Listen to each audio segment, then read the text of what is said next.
Welcome back, Keith. Welcome in, everyone. Good day.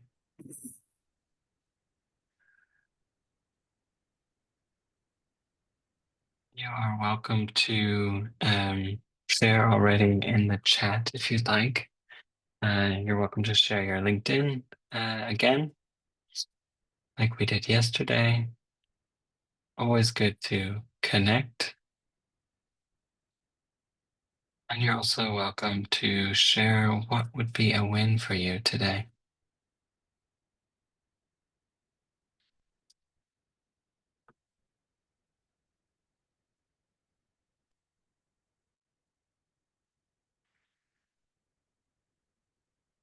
Welcome in, everyone.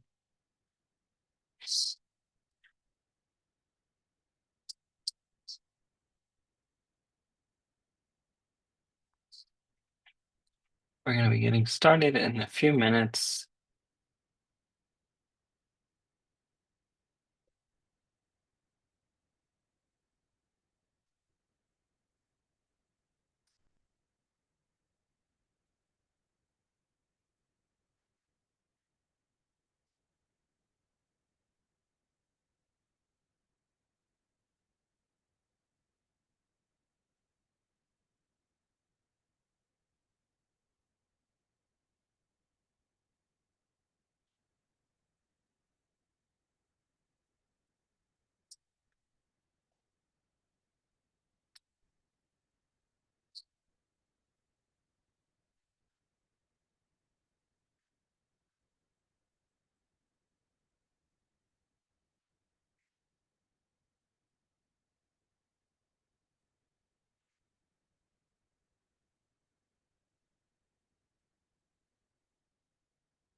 Welcome, folks. If you want to share in the chat, you're welcome to share your LinkedIn so that you can connect with one another. And I would love to hear from you. What would feel like a win for you? First, we hear from Anastasia. Consider the session a win if I walk away with at least one bold idea and one practical step. Thank you for sharing that. I think that is totally within reach from my perspective. We are going to move a bit more toward practical today.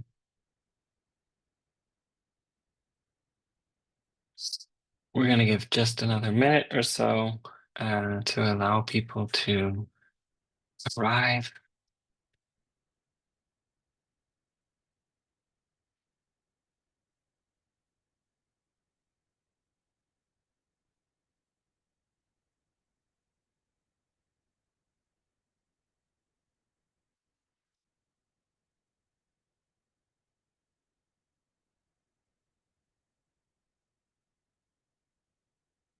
Just like yesterday, I recommend having a notebook. If you have the worksheets, we're going to continue with the same worksheets that we started with in part one. And I'll be giving some prompts that you might want to record other answers to, write things down.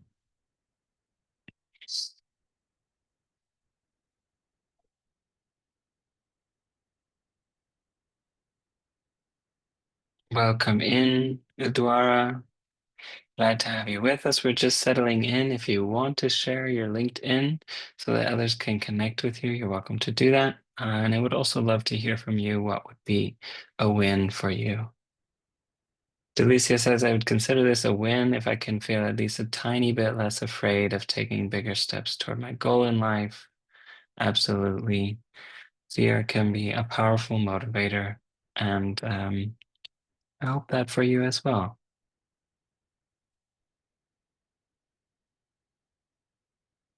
We ended yesterday with a bit of visioning, and so maybe that vision, that goal in life is very present, and we can perhaps use today to break it down a little bit.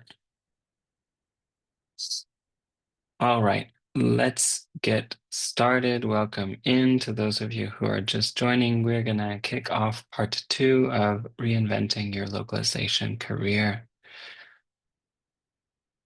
Um, As I mentioned, if you want to have some notebook or paper nearby, we will have some worksheets continuing with where we were yesterday. And I'll share the link to download those if you don't have the worksheets accessible and visible to you at the moment. All right, so could you help me also in the chat by recalling some of the topics that we addressed in part one? We see, of course, some of the questions here on the screen. If you want to remind us what maybe stood out to you, some of the exercises or activities. The focus of part one was to support you to understand how do you identify yourself, your values, your story, independently of the tasks that you're most skilled at. We did explore values. We talked about kind of life story and highlights the areas where you might currently feel scarce, abundance, defining what enough would look like. And we did, as I mentioned, the visualization. Today, we're going to be shifting a little bit toward action. Some of you have mentioned uh, taking bigger steps, walking away with a bold idea and a practical step. And today is very much more oriented toward those topics. So I think you're in the right place if that's what you're looking for.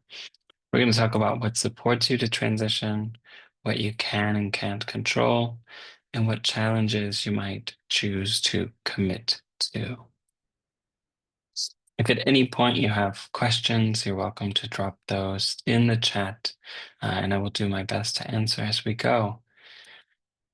Let's also look back at where we started yesterday. These are some of the terms that you shared, some of the feelings and thoughts that come up when you think about reinventing your localization career. Uh, we noticed there's some fear, excitement, nostalgia, challenge, a lot of different diverse perspectives here. And also some of the takeaways, um, serenity, change, upper limits, the desire to experience the genius a bit more, uh, the idea about constant growth, or the constant need for growth and the opportunity for growth was also present yesterday. Um, I did also get some feedback. Thank you for those of you who gave some feedback. And I've done a little bit to tailor today, a little bit more specifically toward localization.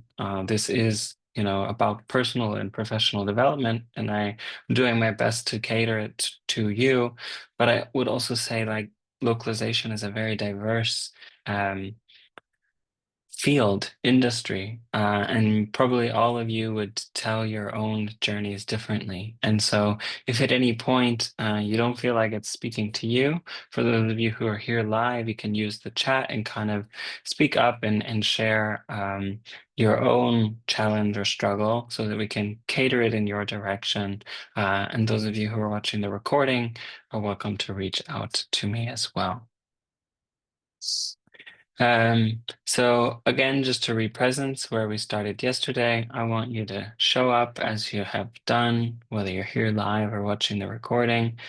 Feel like you can participate. Think about the more you put in, the more that you get out. So the more that you lean into what you need, and really take the opportunity to explore and pursue that, the better, the more you'll get out.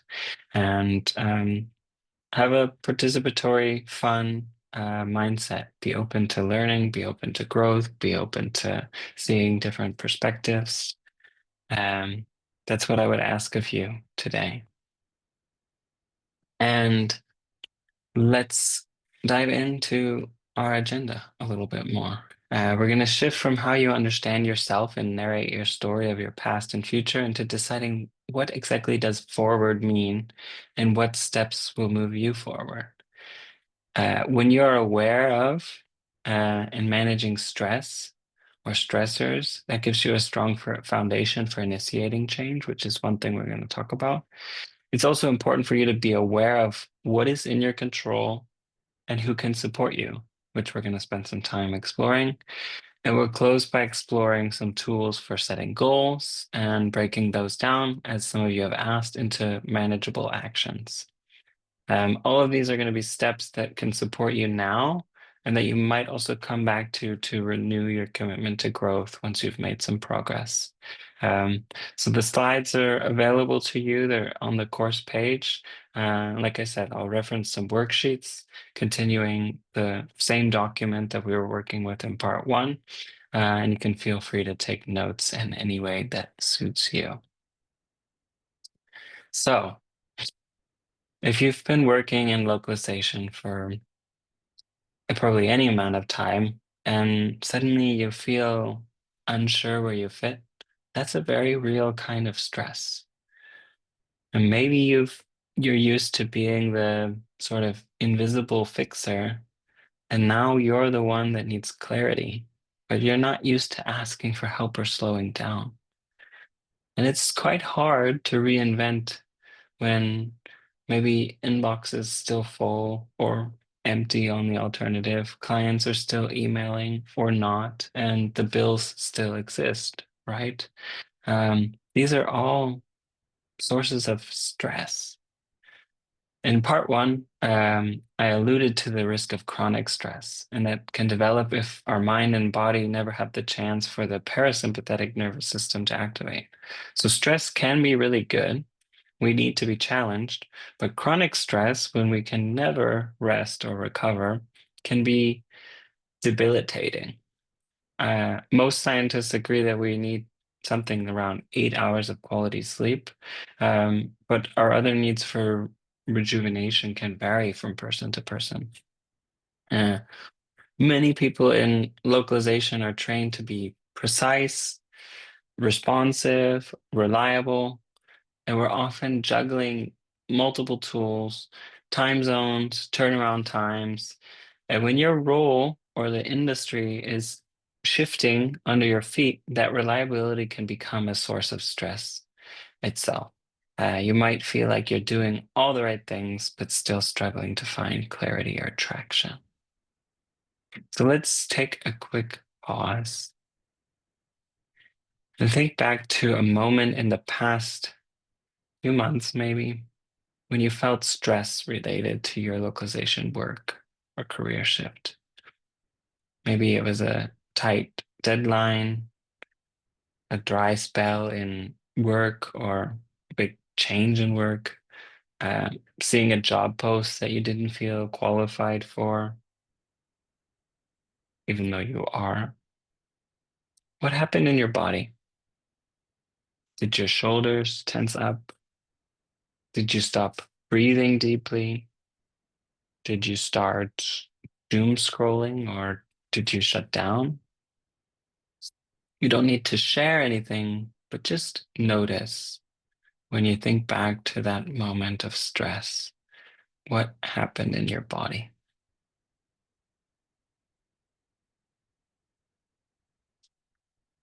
So, stress is not what happens to you. Stress is how you respond internally to what happens. And only within the last 100 years or so that we've come to use the term stress for the body.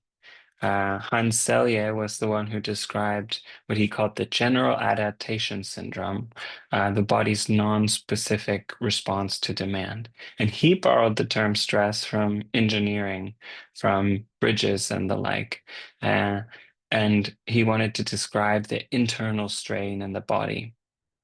So I would welcome you to add some sources of stress that might be present in your work life uh, in the localization field to the chat. I've come up with some that we could talk through.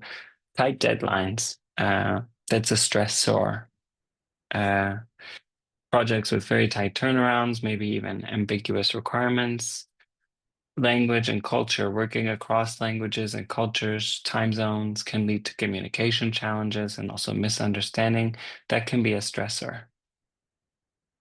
Technology issue, dealing with different TMS systems, CAT tools, other technology. Should I specialize in AI or should I pivot out of this entirely? That question could be a stressor. Quality concerns. You want to ensure accuracy and cultural appropriateness in translations, especially in a high-stake project. That can be a stressor. And many localization professionals are freelancers, which can bring financial uncertainty and workload variability. So I've put kind of some categorization here. Time, resource scarcity, confusion, isolation. Which of those have you felt recently? You can answer silently to yourself, write it down. If you're watching the recording, same thing. Notice what's true for you. And also share in the chat one of these letters. Is it more about the constant deadlines, time? Is it more about worrying that your skills are becoming outdated? Is it more about not knowing where to focus next in your career? Is it about feeling isolated, like you're figuring this out alone? The good news is you're not alone because we're at least all here together. But these are all real stressors, and they're part of why it's worth having a few tools that don't just help you cope, but help you to reconnect with your energy and your confidence. One of the things that I hear from localization professionals is that the brain won't stop sort of racing, that they're constantly trying to figure out the next step, but they're also exhausted. And when you're working to reinvent yourself, it's important that you have time and space to recharge and renew your energy. Activities are time that feels less effortful. For some of you, you might have work, and that could be many sources of work, family, personal projects, groceries, cleaning, etc. And one of the challenges that I see with the clients I work with coming out of the pandemic is that we had an opportunity to also cultivate new practices for ourselves. And now we're trying to manage all the new practices we picked up on top of all the old routines. So let's slow down for a minute and regulate the nervous system because sustainable reinvention also starts from a regulated state. I want to share some, I think, free practices that can support you to balance your energy. Um, but I would also love to hear from you, from those of you who are here live, if you want to weigh in the chat. Uh, what helps you return to yourself? What practices or routines to help you to find balance so that you're not always exposed to stress?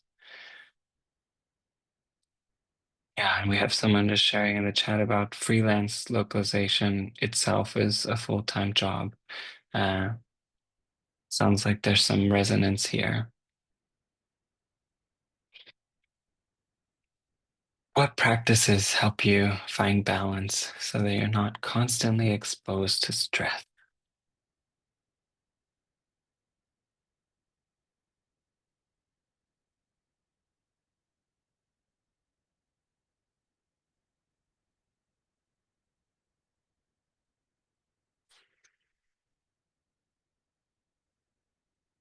Excellent. Magdalena, I told you some of you could have also put this course together. Sports, taking a walk, breath work. I think you have three of these: yoga, meditation. Give myself time to wind down, being surrounded by nature until I feel energized. Yes, let's start at the bottom with that comment. There's this quote from the book, The Well Garden Mind. Sunlight, exercise, and contact with the soil all help boost serotonin level. Magdalena, getting out to go to a coffee shop sometimes, get outside, yes. So feel free to keep sharing. I'm going to start kind of reflecting on what's here, breathing. If you want to communicate your value to your clients, to other organizations clearly in networking conversations, your nervous system also needs to feel safe. And breathing is one way to prepare for those moments. There are many different schools and perspectives of breath work. I myself have trained in yoga and pranayama, in the various styles of breathing that are practiced in yoga. If there are just two pieces of guidance that I would encourage you to think about when you're experiencing stress and want to calm down, one is breathe through the nose, and two, allow the exhale to be longer than the inhale. Just a few sort of simple exercises you can try is you might just become aware of your breath by putting your hand on your chest and counting how many cycles you have in a minute, for example, just to have a metric over time and notice if you're breathing really fast or slow for your own um, awareness. You could try a 4-6 pattern. So that's 4 seconds or 4 counts, inhaling, 6 out. Box breathing would be 4 in, holding for 4, or just a consistent amount of time. It could be 5 or 6 counts as well. Inhaling, holding, exhaling, and holding at the bottom. So it's like drawing a box. Stress is something that narrows our focus. And especially in the work of localization, you're trained to think in detail. So we need practices that open us back up, help us zoom out and create space. And that's one thing that box breathing supports. If you really need to calm down and have trouble sleeping, for example, 4 count inhale, 7 count hold the inhale, and 8 count exhale is another good one. So exercise, some of you have mentioned sports. Yoga can also be a form of exercise. Uh, Moving your body. The science tells us, evidence tells us, moving our body is a good way to work through stress and re-energize ourselves. Get outside. So we talked about this contact with sunlight, with soil. There are emotional benefits of being in green spaces, also for the eyes to see the color green. I like to say, if you feel dead inside, get outside. Localization work also keeps us in front of screens very often in a seated position. Uh, we're immersed in language, but when you're needing to reinvent yourself, you need to access your whole system, not just your brain. So movement also brings clarity. A walk, it may not solve your career shift, but it gives your nervous system space to receive the insight. Uh, and your story is probably different from mine. All of us have different stories, but if you've ever found yourself staring at maybe a cat tool at 10 p.m., questioning your next steps, take a break from the screen. For folks who spend 8 hours a day or more, likely more, analyzing tiny text boxes, your vision, focus narrow physically and mentally. You can also try some soft gaze exercises. Just take your eyes and concentrate and look at something for 20 seconds. Look at something else. Just allow your eyes to adjust. That could be around 20 feet, around 6 meters away, um, every 20 minutes. So 20 feet, could also do 20 meters, 20 seconds every 20 minutes. And you can also do that now as I'm speaking. And sometimes stress shows up not because we're doing too much, but because we're also shedding an old identity in this process that we're inviting now and not sure who we're becoming. That itself can be a stressful process. Um, Yes, it could also be really stressful to learn something that's way outside of our comfort zone. Okay, so that it could be it could be stressful. It could also be a way to relieve stress. It depends on, I think, how far outside the comfort zone it is. If it's a comfortable step outside the comfort zone, it can be a way to revitalize and rejuvenate. If you have never done rock climbing before and you immediately decide to try the hardest route, that might be too big of a stretch, but finding the stretch that's right for you, we're actually gonna do that in a little while. All right. Thank you for all of the input. It sounds like we have many great perspectives here. Another dimension here is that if you're in the process of changing your career or your job, uh, which may be a significant part of your identity, some of us experience what psychologists call enmeshment, where we feel like our job is who we are. You may want to consider minimizing changes in other areas of your life. If you think about your physical home, relationships, your career, as scary as it is to say, I've been at a point personally where I lost a romantic partner. My family was far away. I needed to find a new home, and I was unsure if my job was secure. And I would not recommend anyone to follow those footsteps, but overcoming these kind of challenges gave me an opportunity to learn, including about what kind of small things I could act on and where I could start to rebuild.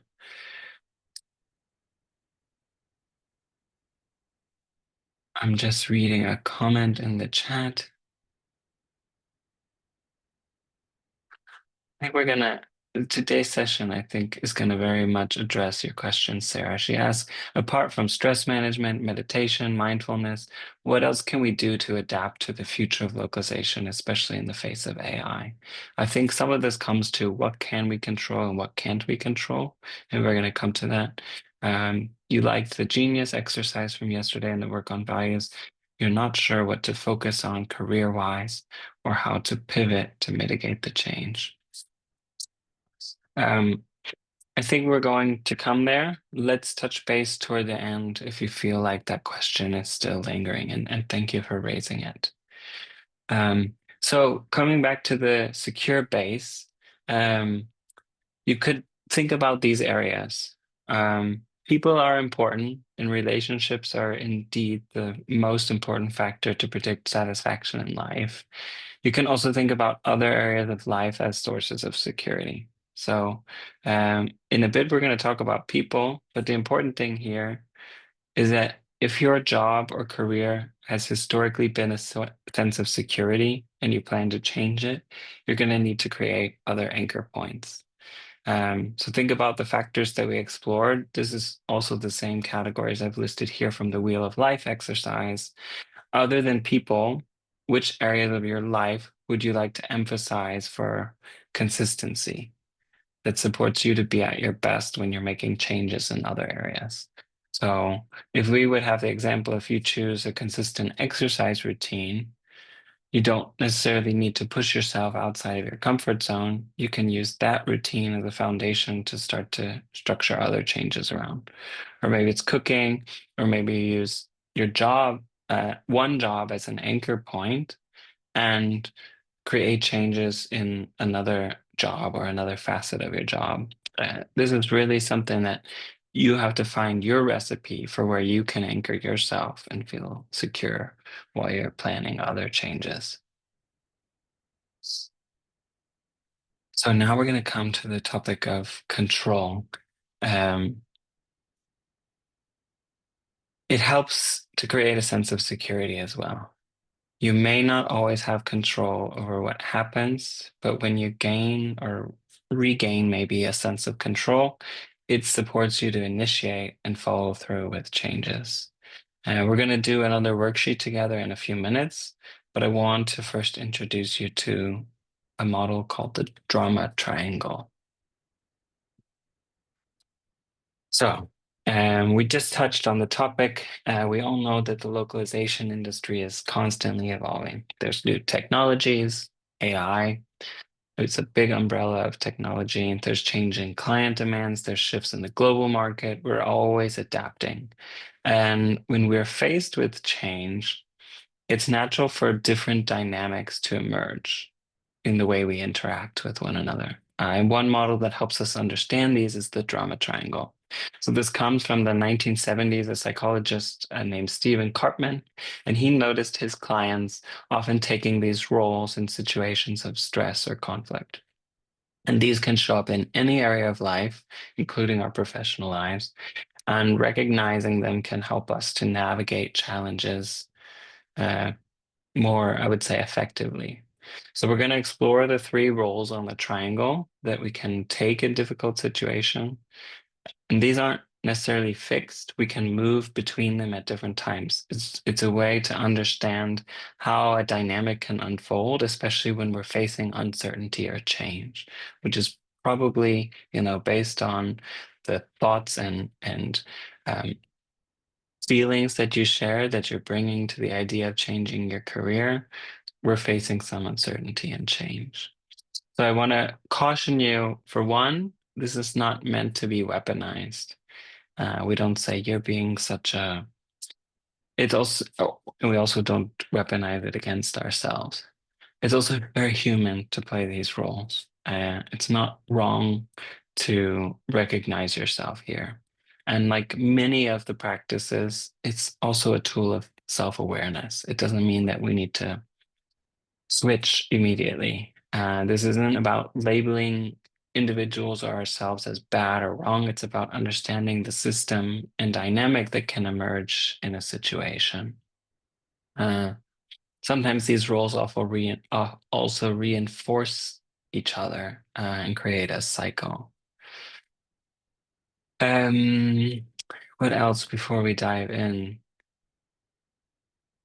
You could also think of this as kind of positions on a stage. We all have the capacity to play each of the roles depending on the situation that we're in. And the goal is not to avoid them, like I said, but is to be aware of when we're stepping into them. So and you see two of these have two names. I've seen them used differently. So we have the victim, the villain, which is also called the persecutor, and the hero, which is also called the rescuer. And let's start with the victim. The victim might say things like, well, no one's hiring people like me anymore, or I don't have the right connections, or it's too late to change directions. The victim is at the effect of other people and circumstances. They're disempowered, avoiding responsibility. They feel powerless to create change. Um, they declare kind of pain and suffering and defeat. They complain or whine, argue why they can't have what they want. They wait for someone else to fix the problem. Uh, so they're powerless, and it really drains momentum, but it also can attract attention. And all of these have valuable reasons why we, for our survival needs, might play this role. And one of these is that the victim is easy to get attention, which is really valuable for us socially. And the next one is the villain or the persecutor. They're saying things like, well, the industry is broken. Recruiters will just ghost you for fun. Agencies only care about price, not quality. They might blame themselves also and say, why did I ever choose this field? And so we see this finger pointing both outward and sometimes inward.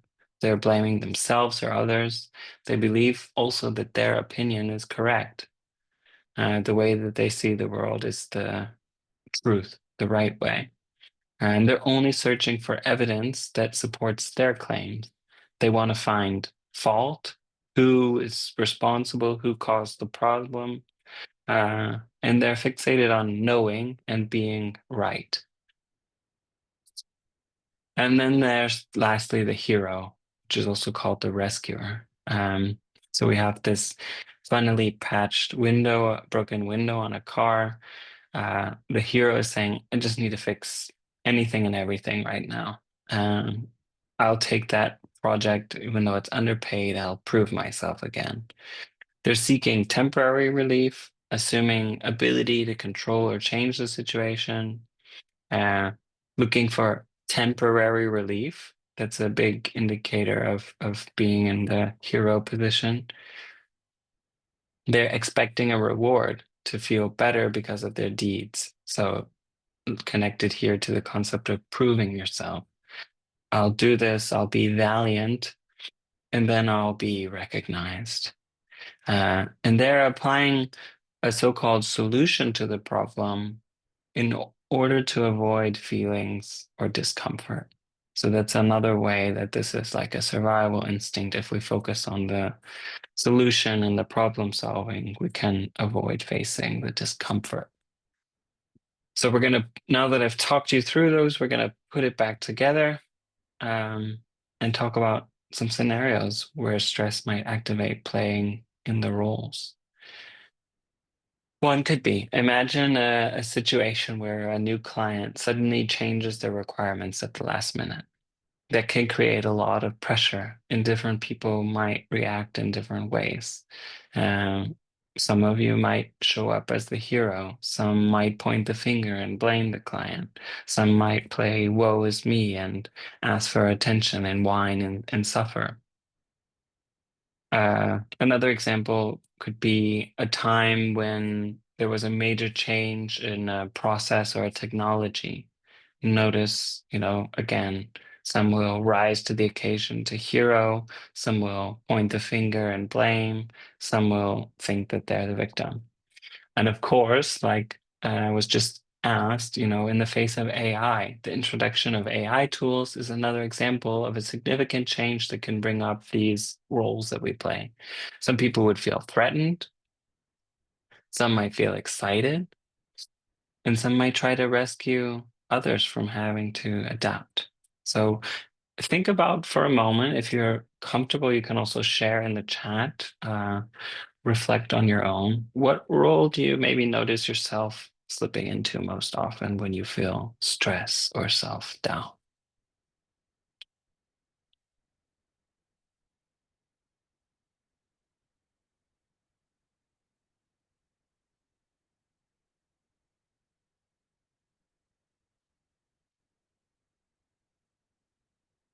Just think for a moment.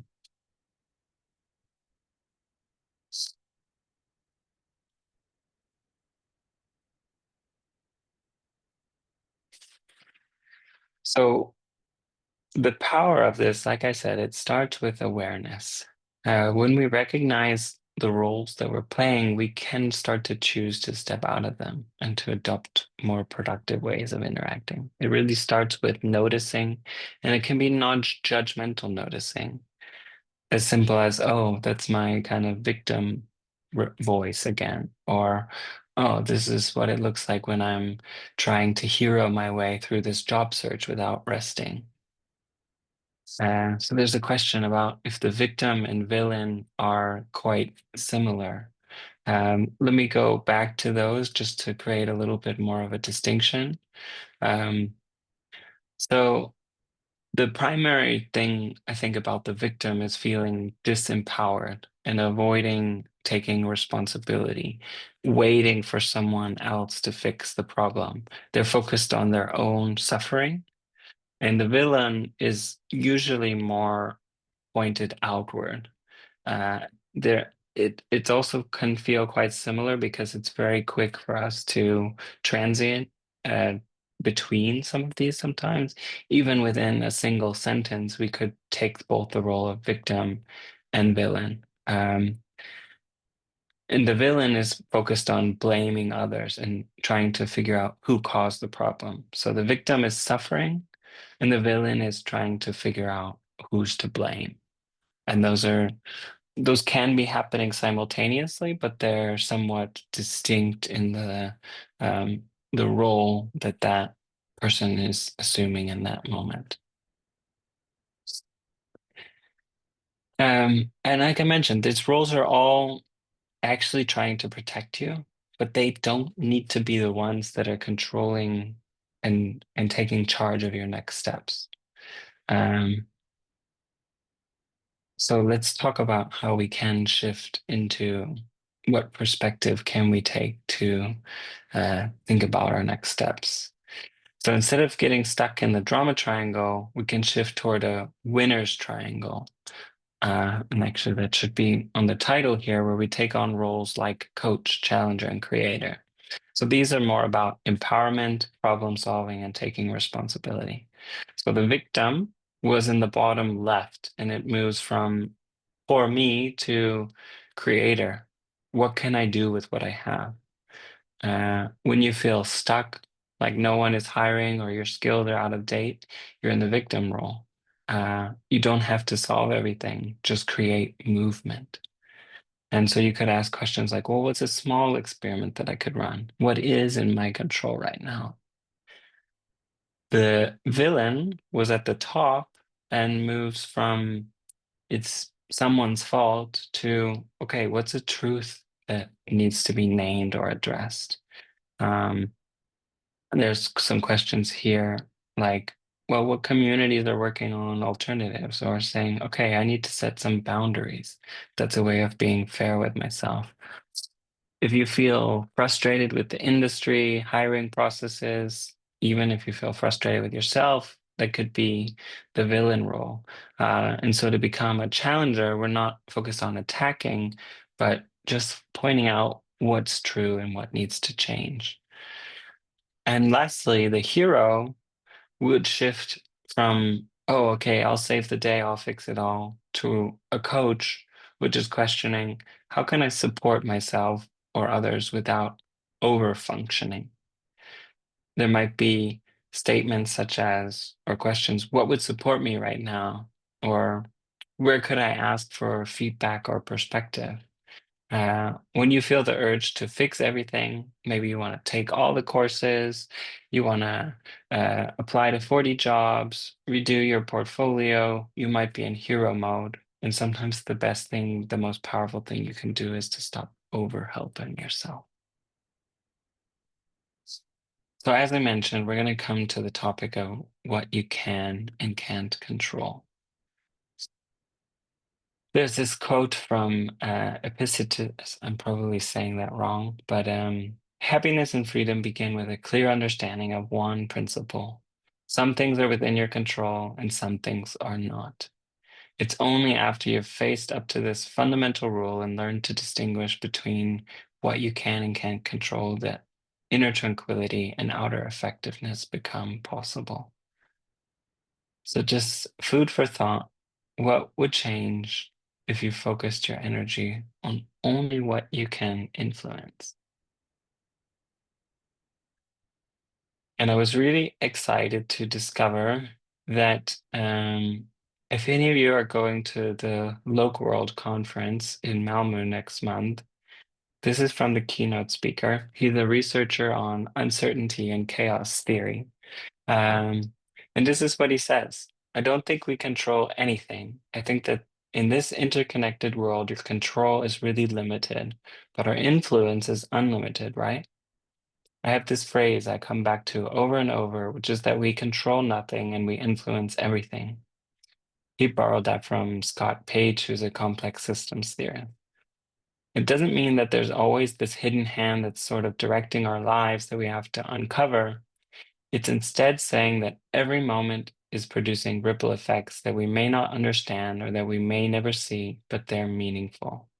And this is from a podcast that he was speaking on last year. If you have the chance to see him speak or listen to him speak on a podcast, uh, or read some of his books, I find his perspective can be really helpful to help us understand how uncertain and complex the world is. So what can we do about these kind of situations? We can think about what we can control and influence. So we have some examples to kind of paint the perspective. We cannot control which jobs are being posted and advertised, but we can control which ones we apply for or don't. We also can't control how the recruiters, how the companies handle the hiring process, but we can influence and decide how we follow up and how we frame and position our worth. We can't necessarily control what rates clients are offering, but we can control who we accept work from and what our boundaries are. We also can't control whether the industry is changing, but we can control whether we learn, pivot, specialize, what choice we take how we decide to be responsible. We can't necessarily control, at least on an individual level, AI, machine translation, automation, but we can control what makes our individual work feel human, valuable, relational, and where we decide to connect with those technologies. We can't control whether someone picks us, but we can control how we present ourselves and our story. And we also can't control global economic shifts, but we can take responsibility for our personal financial runway and how we plan. Unfortunately, we can't control the past if we missed opportunities or feel some kind of burnout, but we can control and influence what we do next and how we take care of ourselves in the process. So I want to invite you into an exercise to think about these positions and what you can change. If you don't have the worksheets pulled up from yesterday, here's where you can find them on the course site with that link or with this QR code. I'll give you a minute to pull them up. We're going to be starting with, I think it's page 7, yeah, and it says reacting from threat at the top. It has a summary of the drama triangle here, but we're going to start in the middle of the page. So this is the way of identifying where we feel threatened. So one of those is AI. And so the way of doing this is to fill in the blank. If only, then I would have security control or approval. So think about, where are you looking for security control or approval? Uh, I can fill in the blank, the first part, and then choose it. Are you looking for security in that way? You might focus on factors that are specific to localization, fluctuations in client demand, evolving models of how language service providers work.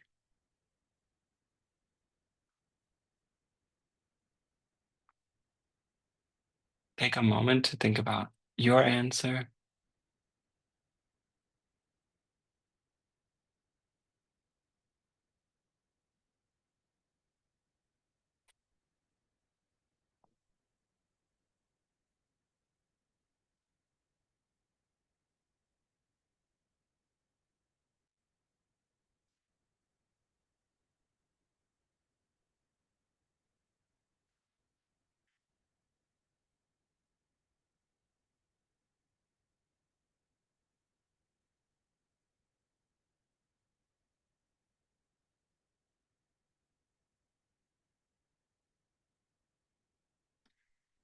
And then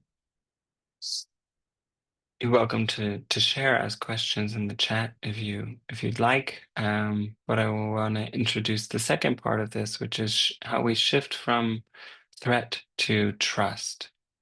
Um, so once you recognize where you're outsourcing control, uh, then you can think about, okay, how can I choose to what can I control or influence in this situation? How can I choose to take responsibility for the circumstances? Uh, and so that's on the back of this worksheet on page 8. We are going to take a short break now to give you a chance to stretch your legs, refill, um, take a bio break if you need. We're going to come back in about 5 minutes. You can use this time to continue to work on that exercise. If you don't need a break, you're also welcome to stay here and share in the chat if you want to discuss anything with me. I would also invite you to think about, what do you think is the primary influencer of life satisfaction? I'm going to put 5 minutes on the timer. I'm going to pause the recording for a moment. All right. Welcome back, everyone. We're going to continue now. with talking about support systems. I mentioned the importance of people. So one of the things that psychologists, I'm not a psychologist, have learned from human attachment theory is that not all of us have a secure attachment style, but all of us benefit from having at least one secure anchor point. And so think about who you can connect with on a daily, or not necessarily daily, but maybe a regular basis, who offers consistent availability, warmth, responsiveness, some accountability. You don't necessarily want to rely on that person without their consent. Sometimes people just aren't available, and you don't want to be disappointed when you choose someone to be your support system without them agreeing. Um, but you can also have a direct conversation with people you're close to and would like to rely on, and talk to them about changes that you're envisioning, discussing whether they can support you, what type of support would be best for you. And it doesn't have to be an individual person, but it can also be a community that you connect with. Um, so this is the next worksheet that we're going to come up to in a moment. But first, what do you think is the number one indicator of life satisfaction? It says success here. Success is life satisfaction, according to these authors. This comes from a multi-generational study of people and families, following them from age 18 to the end of their life. The answer is relationships. Relationships are the number one indicator of satisfaction throughout life. So think about, what are the relationships that you're most invested in? And are those the relationships that you need to invest in? We have a whole variety of types here, and I probably missed some that you might think about that might be more important to you. And you might start to think about building your own group of people. A company or a nonprofit organization often has a board of directors. It's a select group of people with different backgrounds and experiences who can guide the leaders of those organizations in making decisions. So, if you could imagine having your own board of directors, who would you maybe consider to invite to join in as an advisor? You could also, for starting with this, you could think imaginary. Who are the people, real or imaginary, who might inspire, who might challenge you, support you to define what progress looks like and make it achievable? They might have strengths that you might not see in yourself, or they might calculate risks that you would want to avoid. And that can be anyone here: family, friends, past colleagues, mentors, advisors, role models, superstars who you really admire, within and outside of localization. So take a minute to start brainstorming. And then that's going to take us to this worksheet. So there's some instructions that I'm actually going to guide you through on page 9, but then on the back, there's these concentric circles. Um, and so in the middle of the first circle, and you could also do this on your own paper, just write your name.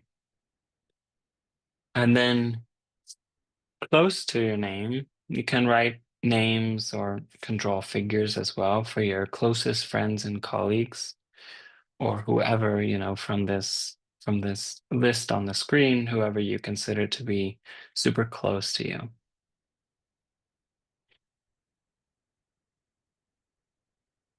And then a little bit further out, you can add people who you have less frequent contact with, but who you value. So those can be friends of friends, people you maybe used to be close with.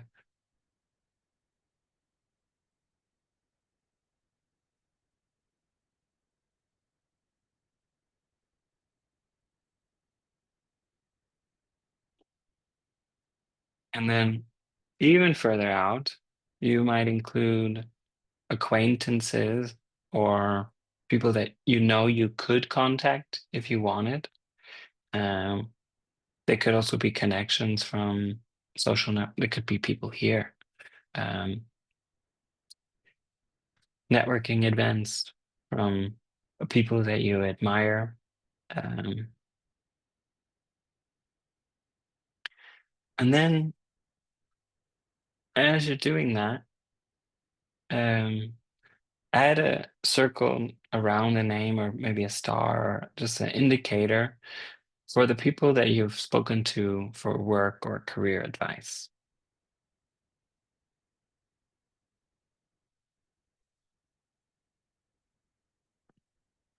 And then for the people who, uh,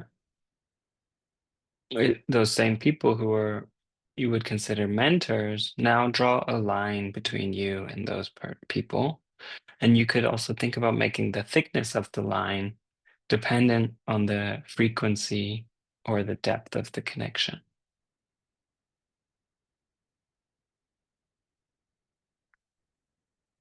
Now, I've given you a little bit of time to start to build this. It might be valuable to spend more time cultivating it, especially if you have a larger network. But you can start to think about if you wanted to gain the support of just one of these people in your career, what's a small step that you could take? Um, you might have come up with relationships that you want to further develop.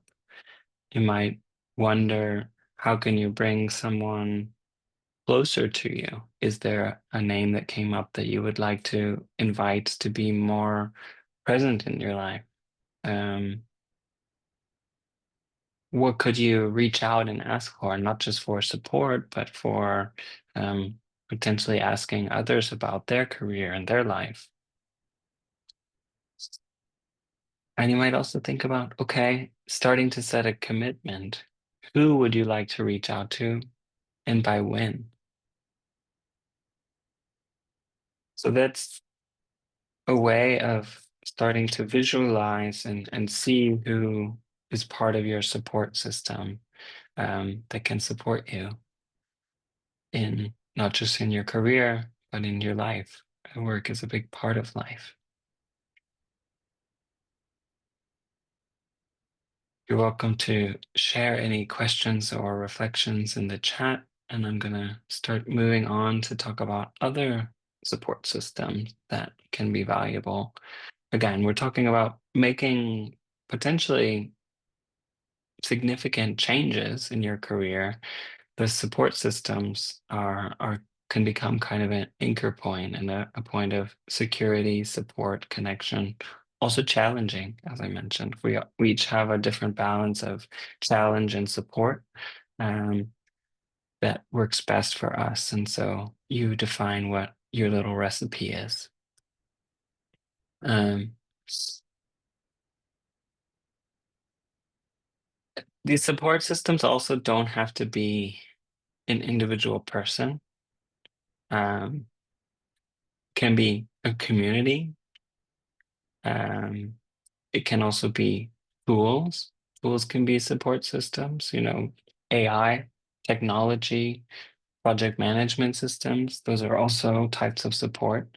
You can also have supportive practices. So that's some of what we talked about already with stress management, walking, journaling, co-working sometimes can be a supportive tool, getting feedback. But I want to talk through some other support systems beyond the one that you've started to visualize for yourself. So perhaps an obvious one, TranslaStars. But in general, opportunities that you have to connect with other people and to learn, whether that's other networks within localization, women in localization, translators without borders, other community groups maybe are connected on Slack or Discord, meetups like Local Lunch, Localization Hub. There's so many different networks that you can think about. How would you like to lean into those, and what could you leverage? be specific. Don't feel like you need to do it all, but where can you ask for support or challenge or mentoring? Um, I mentioned yesterday when we started part one that when this is being recorded, it's International Coaching Week. And coaching can also be a supportive resource. I would say if you are considering coaches, get to know a few different ones. Almost all coaches, I think they all should offer a free kind of get to know them option. Um, Mentorship is also an option, which is distinct from coaching, but most professionals are willing to mentor younger professionals and do that for free. Uh, if you ask nicely and you show that you're invested in the relationship. I would encourage you to pay attention to credentials and ethics when you're looking about at these types of professionals. There's one website I mentioned here called coachmefree.com, which people who are offering their services there usually offer several free sessions. Also, because it's International Coaching Week, for those of you who are seeing this live or shortly after it's recorded, there's a lot of pro bono coaching offers just this week. And you're, of course, welcome to reach out to me if you want to discuss any of those. Um, there's also AI coaching options. And I want to talk about a few of those tools. Uh, Google has their Career Dreamer program. As far as I know, it only works in the US at the moment, but you could use a VPN where you kind of put in your career experiences and it will show you other potential career paths and kind of support you to figure out which pieces of the puzzle you might not have thought about. Um, so if you Google Career Dreamer, you'll come find this page, and that's what it came up with some of the inputs that I put in. Um, there's a tool called AIcoach.chat where you can, it's similar to other chat tools like ChatGPT, but you can kind of customize your goals and it's trained to function like a coach and to reflect back to you and help you. You can choose, as you see here, between setting goals, defining actions, help with scheduling, reflecting successes. There's different options there. Um, Maybe some of you also have thoughts about your own kind of support systems and people. We're all here together, so this is an excellent opportunity to crowdsource and share some of your own thoughts and tools that you might think about using to connect with, to get support, to get challenged. Feel free to share your own thoughts. And then we're going to move on to goal setting. So now we're really shifting into kind of setting some action for yourself and thinking about next steps. Without even mentioning goals, we've already started to kind of approach your goals from two perspectives. So we started pretty big with the visualization or imagining how your future could look. And now you've identified already with the control and not control, and with the, defining your support system. We figured out initially some small steps you could take, some people you could connect with if you wanted to ask for support or guidance from others. And now we're going to take that further toward setting some goals. So for some of you, this might not be new, but I want to talk about some goal setting frameworks. Um, Choosing to do new things or hard things can be a source of motivation, but it's important that you're making a choice in deciding what you want to, how you want to challenge and support yourself. You've already spent probably a lot of time supporting other people to achieve their goals, and it can be a tough question to answer, like, what do I really want? So I would encourage you to start by thinking really big and allowing the ideas of things you always thought about but never did. One of you mentioned earlier about having a big goal in life. It's okay to start with that and allow the ideas of the things that you always thought about but never did. or the things that you didn't even allow yourself to think about.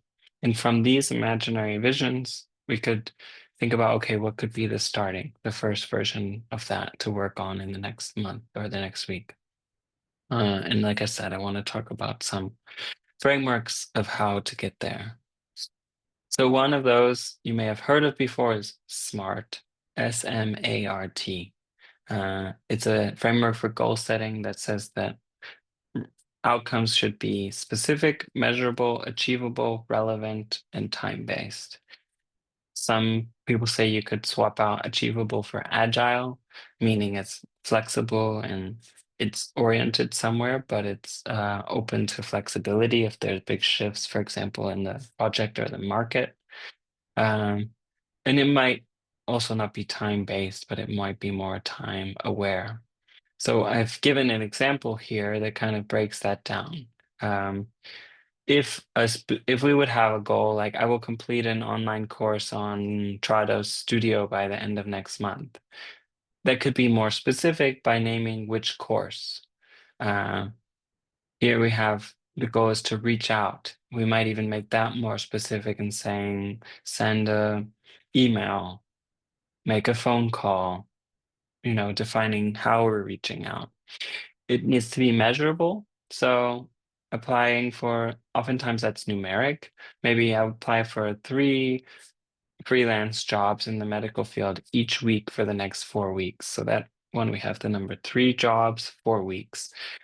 In this case on the screen, it says reach out to 3 former clients. That's a way of making it measurable. You can count it out. Achievable.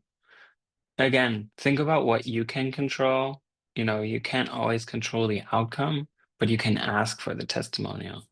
If you say, I'm going to get 3 testimonials, that's a little bit different, but you can ask. You can commit to attending one event in the next quarter if you know which event uh, you want to attend and that it's available to you. Relevant. So I added the example here, when you're asking for the testimonial, maybe you're also exploring if they need support in AI post editing. Um, you might connect with other project managers on LinkedIn if you're interested in that career path. So that's where it becomes relevant toward the steps that you want to take. And the time-based, you need to set a time frame for this. It could be this month, it could be in the next few weeks, it could also be today. Depends on, how granular you want to break down your goals. So another tool frequently used in business is called OKRs, objectives and key results. So objectives are like the high level, big picture ideas that a company wants to pursue. Um, And the key results are more specific, measurable outcomes, so they might even be smart themselves. And I'm not suggesting this because I want you to make OKRs for yourself, but because I want to point out, I think that there's a distinction. It helps to see the big picture, and sometimes we confuse tasks for results. So, as it says here, key results are things that are going to signal progress.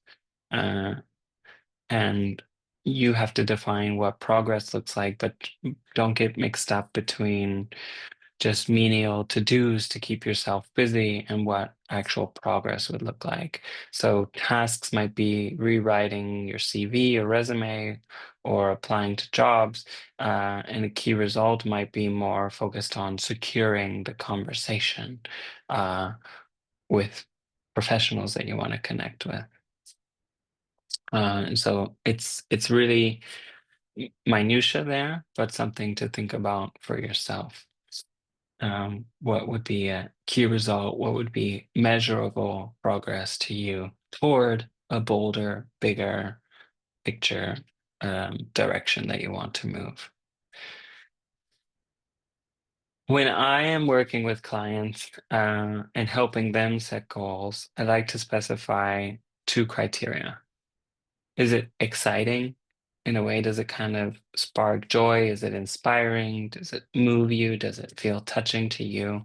It should bring you a sense of inspiration and curiosity, like, oh yeah, that could be a reason to wake up in the morning.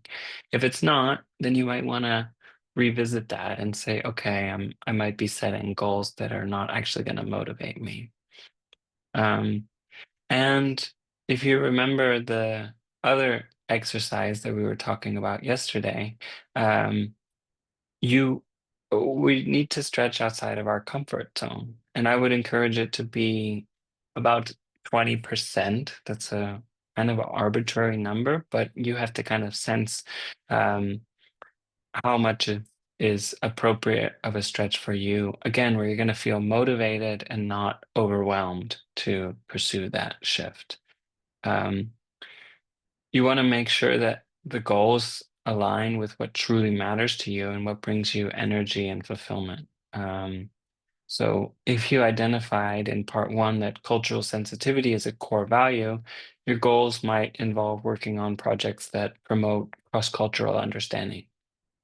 If you, on the other side, thrive on problem solving, you might set goals related to streamlining workflows or improving quality assurance processes.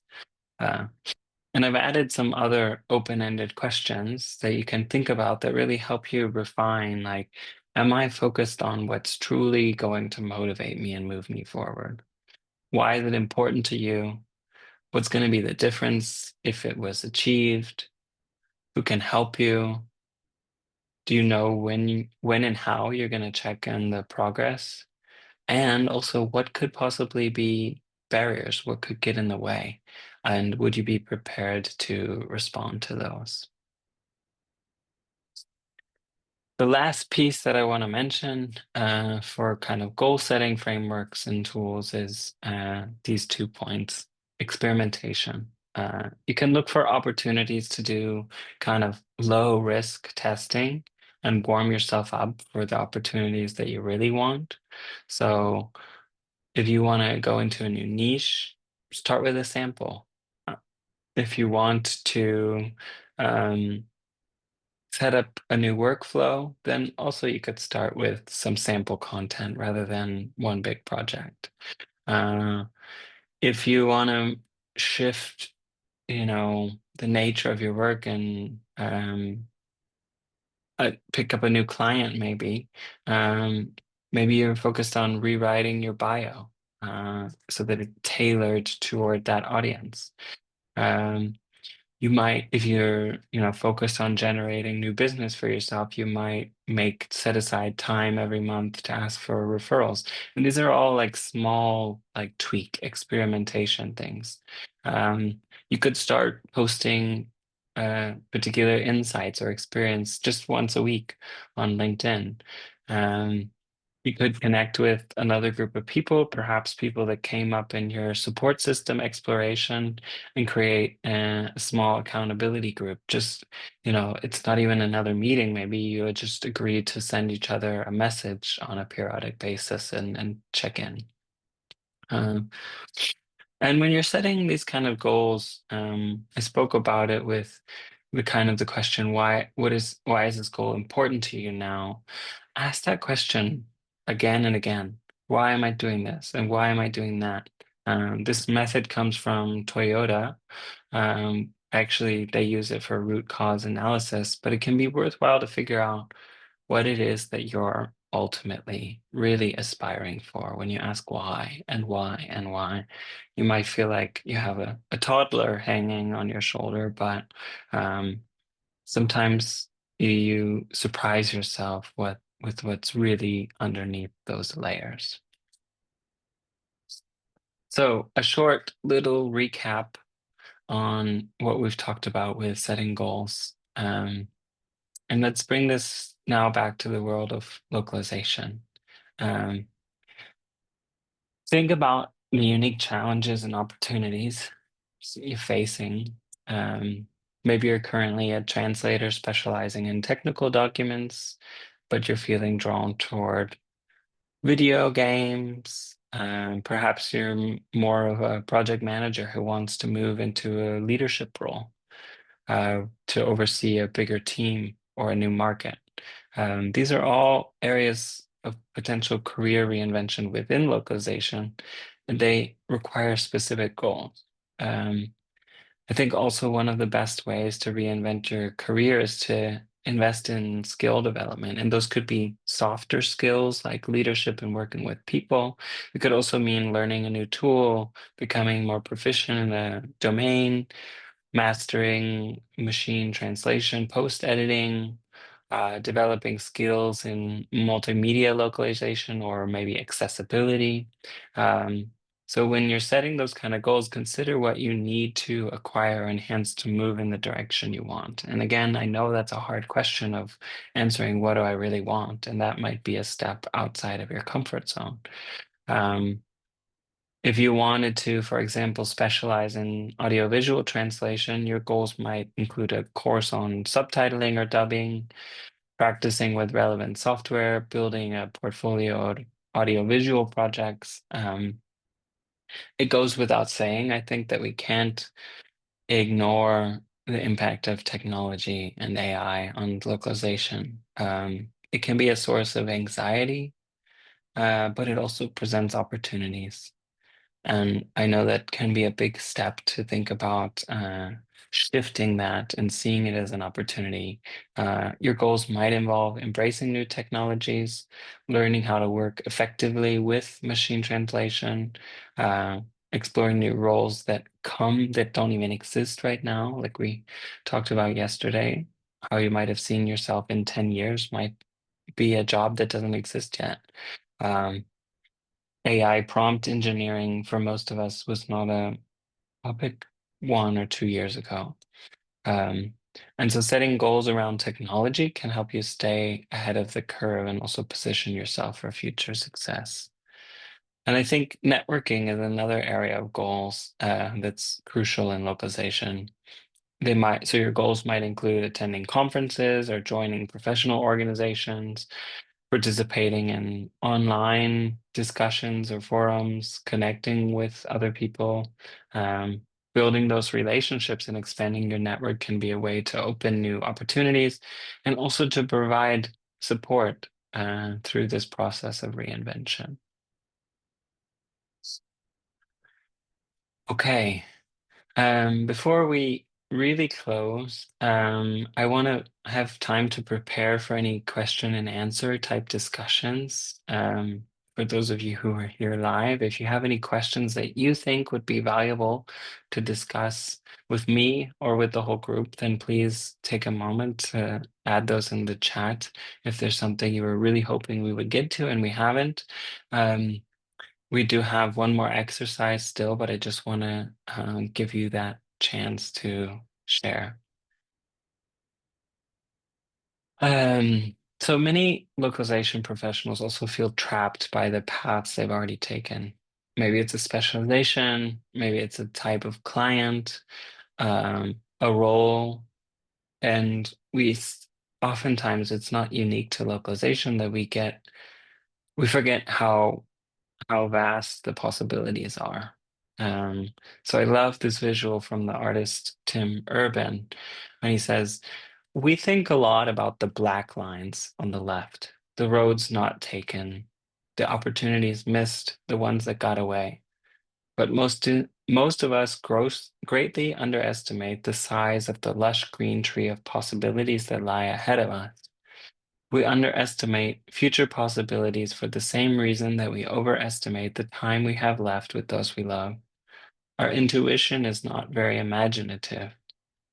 It's a human instinct to believe the life we are used to is how things will always be, both the good parts and the bad. And that's that projection bias that we talked about yesterday. Wallowing in regret carries an implicit assumption that we had agency in the past, that we could have had all those other life paths if only we had made better decisions. When we think about the future, that feeling of agency often disappears, which can leave us feeling resigned and even hopeless.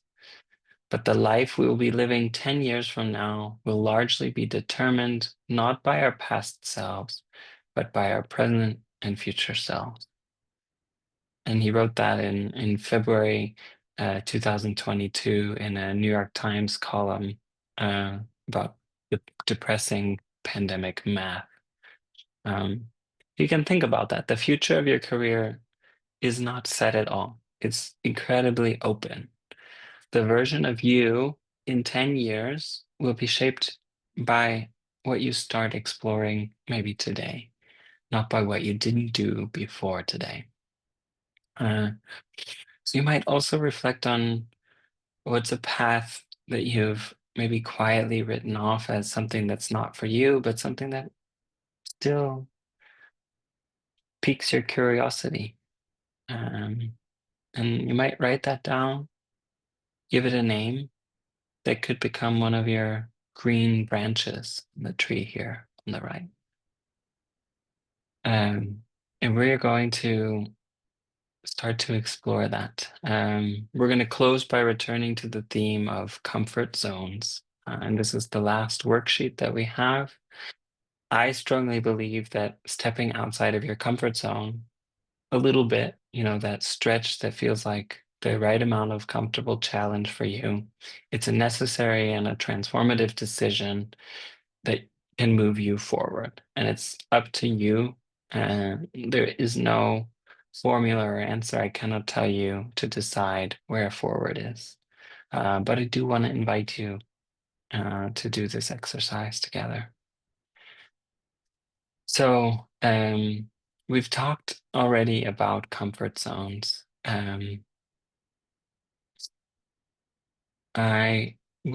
I should have put this graphic back. I'm going to jump back to it and add it to the slides later. Um,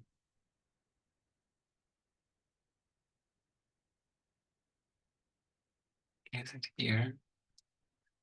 This is the graphic I want to show you. And this is the graphic that's on page 11, the worksheet. We have this comfort zone, this area where we feel safe, and beyond that is sometimes fear and definitely learning and growth, and very far away is danger. And the word discomfort is really important, I think, to look at the root word because it means not with strength. It doesn't mean that we are impossible or cannot. It means that we haven't developed, we haven't flexed that muscle, learned to grow it yet.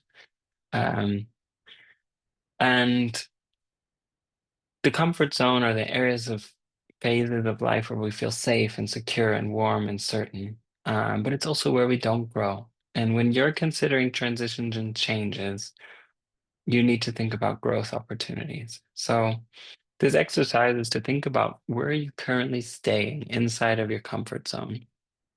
It might be in your work, it might be in other areas of your life that you want to make a change. And what's a choice that you can make? It could be a shift in your belief, thoughts, feelings, actions that's going to challenge yourself and step outside of your comfort zone. So there's two columns on this worksheet at the bottom, my comfort zone and my choice of new challenges. We are here on the bottom of page 11. Where are you staying in the comfort zone? And where can you challenge yourself to step out?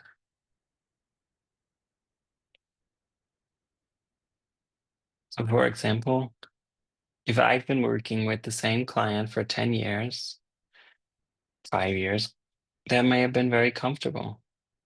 A challenge outside of my comfort zone that I could choose would be maybe to ask the client if they can write me some reviews or testimonials so that I can promote my work to other organizations. You want this to be something that is specific, that you can answer those SMART questions. What, when, how will you measure it? And it should be inspiring and motivating, and it should be outside of your comfort zone. And we want to start small. Um, I have this warning to be aware of the human planning fallacy, which is tells us that humans have a very common inability to estimate the amount of time, energy, money, effort that something will take. And if you feel that you're constantly planning more than you actually get done, that's because you're human, and we have to give ourselves grace with that. So start small in thinking about where can you step outside of your comfort zone. And then if you turn that worksheet over, we have some questions which I'm repeating here, and I want to walk you through to plan uh, your steps forward, how you can start to take action in this direction. Uh, Take this time to allow your first intuitive response to these questions to let that be the answer. Don't overthink it, just kind of listen to your instinct. So, the first question: what would you like to be different about your work or your life 90 days from now?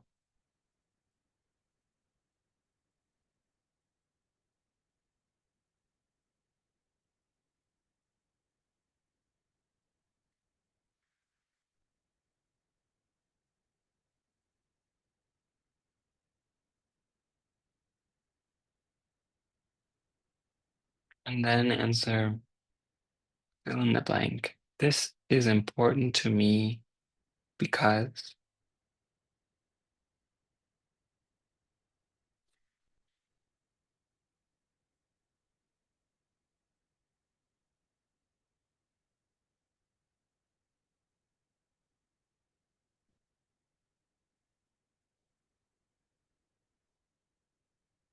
and then this is important to the world around me because,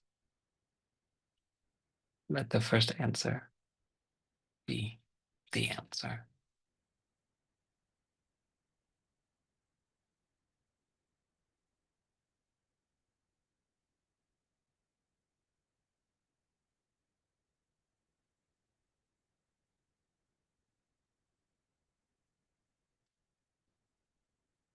The next question: who could offer help, discussion, ideation, expertise? Name a person or perhaps several people.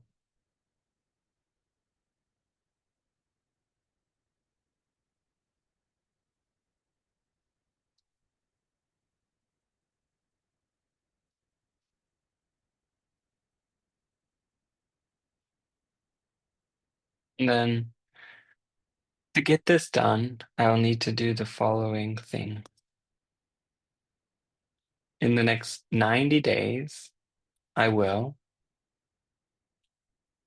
that's mid-August. What will you have done between now and the middle of August?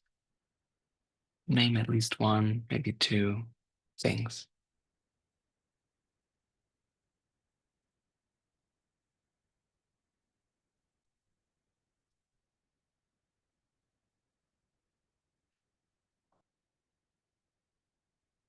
In the next 60 days, I will, so that's 2 months, middle of July.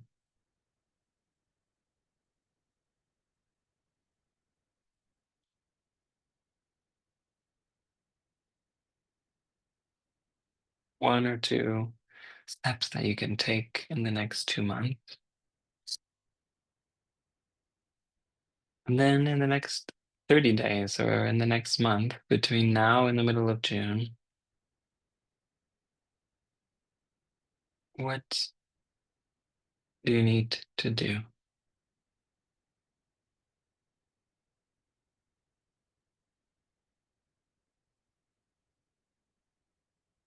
And lastly, what can you start with this week? What will you start with this week?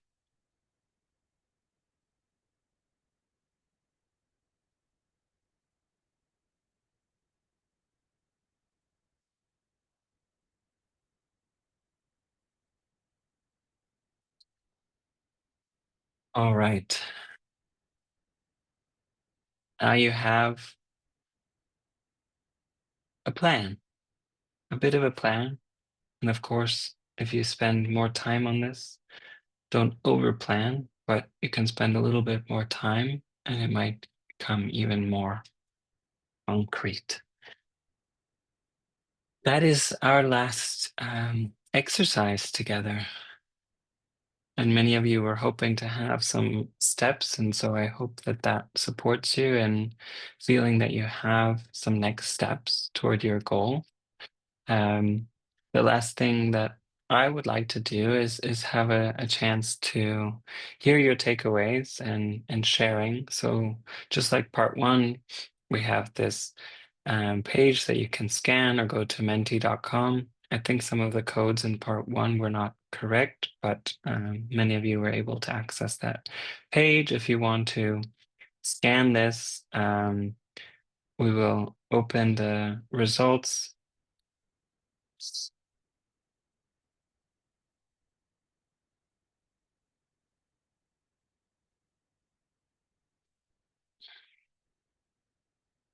I'm going to turn on that QR code. You can scan this here as well.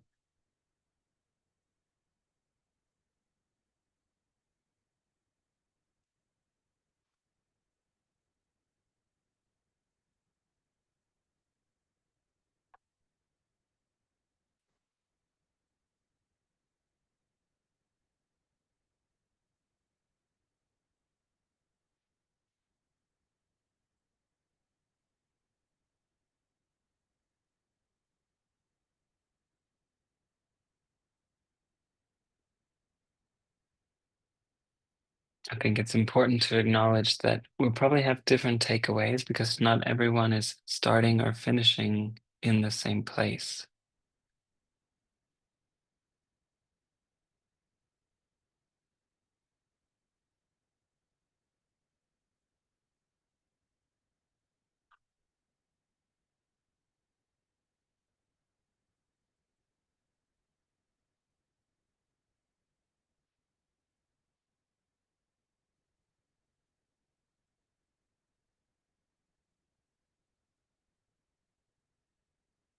So reflecting on new career paths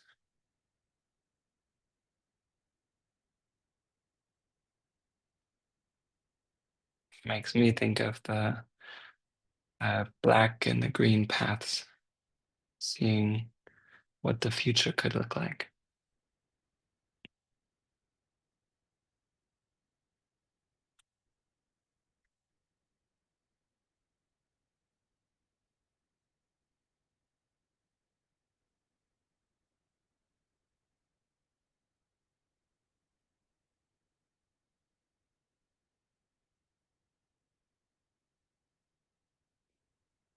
I'm gonna leave this up as we move into closing. I would be happy also to get feedback from you, and you will be asked for feedback from TranslaStars. I also have the form that I shared yesterday, which would actually require me to switch back to the other screen. If you want to go to this link, scan this and give feedback. This also is a way that if you want to connect with me, the survey, it's again a few questions, just like yesterday. The option to share your thoughts and to connect with me. You can also connect with me here through my website, through LinkedIn or Instagram, both professionally and personally. I'm there. Um, if you have any questions, for those of you who are here live, I'm here to take them. If there's anything else that you need or want to discuss, um, we can also stop the recording if you want to have any kind of one-on-one conversation. But I want to say thank you for your time and your energy, and for entrusting me to support you in this journey of considering and taking steps to reinvent your career. I'll share this as a last quote. Um, it comes from this generational study of life satisfaction by these doctors from Harvard, Waldinger and Schultz, and they say if you change the nature of work, you can change the nature of life. And I think that's a beautiful inspiration for us. So thank you all. I will go back to um, this feedback if you want to scan it. I will stop the recording, and that way those who are watching the recording have everything that they need, and the rest of you um, can share any questions that you like with me here personally or by reaching out to me online. Thank you for your time and your energy.